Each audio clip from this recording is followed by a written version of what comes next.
Welcome to the installation video of the CURT 13322 Class 3 trailer hitch on the 2005 GMC Sierra. For this installation, we'll be using a lift. Like most of our installations, this vehicle does not need to be elevated for the install. We estimate this installation to take 30 minutes to 1 hour depending on your level of expertise. These are the tools necessary for the install. To begin, lower the spare tire. Remove the existing hex bolts from each frame rail located here.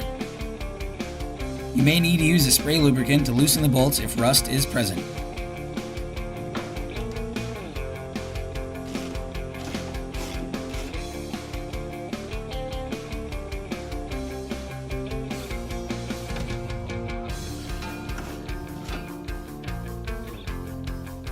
Raise the hitch into position. Secure the bumper mount with the provided hex bolts and lock washers. Fasten until finger tight. Fasten the hitch to the frame with another hex bolt in the rearmost attachment point.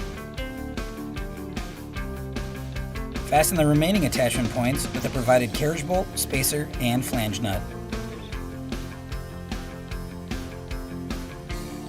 Torque all hardware to the exact values specified in the supplied instruction sheet. Yeah, it's too orange. It needs to be black. Really? Yep. Much better. That is awesome. Thank you. This completes the installation of the CURT 13322 Class 3 trailer hitch on the 2005 GMC Sierra. Find all the CURT products for your ride, and thank you for watching this video. Now you can bring it.